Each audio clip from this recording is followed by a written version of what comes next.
Olá pessoas, beleza? Meu nome é Júlio César, eu sou o Nerd da Química e bem-vindos a mais um vídeo deste canal, que já é o maior canal de Química de todo o lindo e maravilhoso estado do Espírito Santo, que eu espero também que algum dia seja um dos maiores canais de Química do nosso Brasil, do nosso lindo país que acabou de completar 522 aninhos bem recentemente.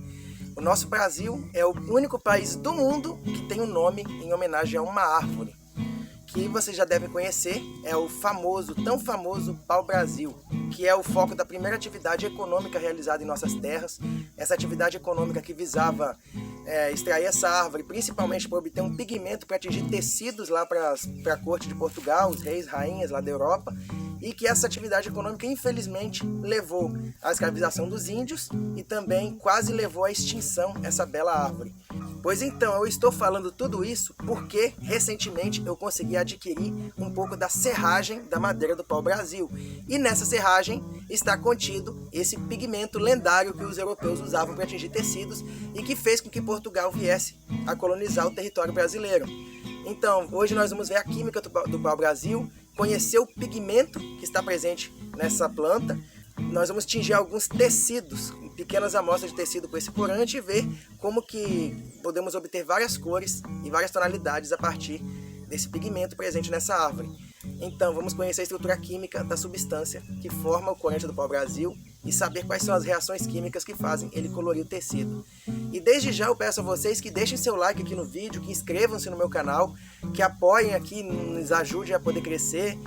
Lamentavelmente o meu canal ainda não é monetizado, então eu peço a vocês que, se puderem me apoiar com alguma coisa, mesmo que seja só inscrevendo ou compartilhando o conteúdo desse canal para que ele possa adquirir relevância. Então, sem mais delongas, agora nós vamos finalmente realizar o nosso experimento com a serragem do pau-brasil. Então, vamos lá! E aqui nós temos a matéria-prima da nossa experiência, que é a serragem do pau-brasil, que foi comprada em um site que vende produtos para tingimentos naturais. E agora nós vamos dar uma olhada no nosso produto, cortando o nosso envelope contendo serragem do pau-brasil. Então eu vou colocar aqui dentro desse becker para nós vermos o aspecto dessa matéria-prima. Olha só que bacana.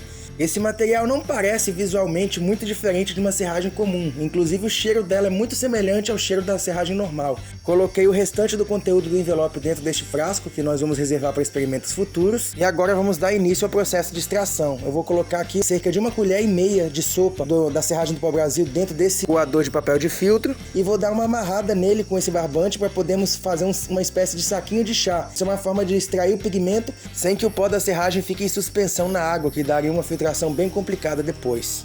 E agora vamos dar início ao processo de extração. Nós vamos colocar aqui uma fonte de aquecimento. Eu estou estreando o meu bico de Bunsen que eu ganhei no unboxing. Vamos acender aqui o bico de Bunsen. Essa é a primeira vez que eu estou usando esse equipamento. Nunca tinha usado ele antes. E agora nós colocamos aqui o suporte. E então nós colocamos sobre ele essa tela de amianto que eu estou estreando agora também. Agora nós colocamos um becker com cerca de 300 ml de água sobre essa placa de aquecimento e vamos aquecer essa água até a ebulição. Então nós colocamos o nosso saquinho contendo a serragem do pau-brasil no interior do becker para podermos extrair o pigmento conforme a água for se aquecendo. Então nós colocamos aqui o nosso saquinho contendo a serragem e após alguns minutos a água já começa a aquecer. Então nós vamos colocar um pouco de solução de hidróxido de sódio para facilitar a dissolução do pigmento. E uma coisa bem surpreendente acontece agora. Podemos ver que o pigmento inicialmente tem uma cor meio amarelada, porém quando adicionamos o hidróxido de sódio, ele já muda de cor para vermelho. Aqui nós temos realmente a cor vermelha do corante do pau-brasil que começou a ser extraída. Essa cor se desenvolve em meio básico a partir da oxidação de um precursor chamado brasilina que está presente na serragem, que é oxidado em meio básico formando a brasileína, que é de fato o corante vermelho. Então nós vamos ver aqui mais de perto, olha só. Conforme o tempo vai passando, vai sendo aquecido, nós vamos ver que a cor vai sendo extraída cada vez mais e a cor vermelha está se aprofundando dentro do becker. Nós temos aqui esse composto chamado brasileína, que é um composto polifenólico contendo várias ligações duplas conjugadas e isso que faz com que ele tenha essa cor intensa. E finalmente, após aproximadamente 10 minutos, a água já está entrando em ebulição e nós podemos ter o máximo de extração do nosso pigmento. Nós podemos ver aqui que a cor está bem escura, damos uma agitada aqui para podermos dissolver melhor e por fim nós obtemos aqui a nossa brasileína já extraída. Aqui nós temos para comparação um pouco de serragem que sobrou. Esse experimento é bastante emocionante, olha só que cor mais linda que nós obtemos. Um vermelho carmesim profundo, olha só que coisa mais linda. como vocês já devem ter visto, o corante do pau-brasil pode ser facilmente obtido pegando a serragem da madeira do pau-brasil e fervendo ela em água com uma pequena quantidade de hidróxido de sódio, ou seja, soda cáustica, que facilita a dissolução do pigmento, da substância que está presente ali, e assim nós podemos obter uma solução de cor vermelho bem profunda extraída dessa serragem. E a química do ocorrido é que inicialmente, quando nós fervemos em meio levemente básico a serragem do pau-brasil, um composto químico chamado brasilina que está presente nessa serragem, que é uma substância incolor, começa a se dissolver na solução, ele começa a ser extraído pelo aquecimento, e então, uma vez que esteja presente em solução, esse composto é oxidado pelo oxigênio do ar, produzindo uma substância chamada brasileína, e essa substância em si é o corante vermelho. Então, como eu falei sobre tingimento de tecido, agora nós vamos para a segunda parte da experiência, que consiste em fazer um tingimento de tecidos. Nós vamos fazer aqui, tingir algumas amostras de tecido, pequenos pedaços de pano branco, e nós vamos tingir ele com pau-brasil, utilizando algumas substâncias fixadoras, inclusive algumas que eram utilizadas na época mesmo, para poder vermos quais são as cores que nós vamos obter a partir do tingimento do tecido usando essas substâncias. Então, mais uma vez, vamos à segunda parte do vídeo. E agora vamos dar início ao nosso processo de tingimento de tecidos. Aqui nós vamos preparar uma solução contendo mordente sulfato de alumínio. Adicionamos um pouco de sulfato de alumínio sólido aqui dentro desse bekerzinho pequeno e colocamos um pequeno volume de água para podermos dissolvê-lo. Nós dissolvemos esse sulfato de alumínio e então nós colocamos a nossa solução obtida do corante vermelho do pau-brasil para assim obtermos o corante ativo. Nós podemos ver que a solução fica um pouco mais turva e com uma cor vermelha mais intensa. Isso se deve à formação de um complexo entre a brasileína e os íons de alumínio. Nós adicionamos um pouco de solução de hidróxido de sódio para facilitar, promover essa reação de complexação. E por fim, nós vamos introduzir o nosso tecido branco nessa mistura para podermos efetuar o tingimento. Nós agitamos bem para que essa mistura entre bem entre as fibras do tecido e por fim nós vamos levar essa mistura ao aquecimento, à ebulição por cerca de 5 minutos para que a tinta possa se fixar melhor ao tecido. Nós podemos ver aqui, durante o aquecimento, nós vamos misturando bem para que a tinta se apegue melhor no tecido. O aquecimento tem o efeito de fazer com que as fibras de celulose que formam o algodão se afastem. Isso faz com que a água e o pigmento se difundam melhor entre essas fibras e, ao mesmo tempo, esse aquecimento também faz com que o complexo de brasileína com mordente se torne mais solúvel em água e possa se difundir e se entremear entre as fibras de celulose que formam o tecido de algodão. Quando o tecido esfria, essas fibras se contraem e o corante se torna menos solúvel de forma que ele fique mais preso no tecido e isso torna mais resistente de sair com a lavagem. Agora nós vamos preparar uma outra solução de mordente com corante de brasileína, dessa vez utilizando o cloreto de estanho como agente mordente. Nós colocamos aqui o cloreto de estanho, um pouco de hidróxido de sódio para alcalinizar a solução que é muito ácida, e então nós colocamos o nosso corante do pau-brasil. Podemos ver aqui a formação de uma solução mais turva devido ao complexo, e então nós colocamos aqui, nós inserimos o nosso pedaço de pano para podermos começar o tingimento, seguindo o mesmo procedimento anterior de aquecimento até a ebulição por alguns minutos. E a próxima solução de tingimento que nós iremos preparar, nós vamos utilizar o mordente cloreto de ferro 3. Nós colocamos aqui uma solução de cloreto de ferro 3, adicionamos o nosso corante, também colocamos um pouco de hidróxido de sódio, mas essa parte eu perdi na hora de fazer o vídeo. E nós podemos perceber que esse reagente muda a cor da solução de pau-brasil. Nós podemos ver aqui uma cor bem escura, quase preta, uma cor mais roxo amarronzada. Nós colocamos aqui o nosso pedaço de tecido e nós repetimos aquele procedimento de aquecimento até a ebulição, como nós fizemos com as duas outras amostras de mordente. Aqui já temos com ele em ebulição. E após cerca de 1h30 deixando o pano mergulhado na solução contendo pigmento, nós iremos fazer a lavagem para verificarmos qual a cor que foi fixa nesse pedaço de pano. Essa primeira amostra que nós estamos lavando é a amostra de controle, ou seja, uma tira de pano que foi fervida na solução do corante sem o mordente, ou seja, o corante do pau-brasil puro aplicado diretamente sobre o pano. Nós podemos ver que a cor não se fixa muito bem, muito do pigmento sai na lavagem, e quando nós lavamos ele com sabão, nós podemos ver que a cor fica um pouco mais rosada e também mais pálida, ou seja, mais pigmento foi perdido. E esta é a nossa amostra mordentada com alumínio. Nós vamos passar água aqui, nós podemos ver que uma parte do corante sai, porém nós temos essa cor bem vívida, que nós podemos observar nessa amostra quando nós lavamos.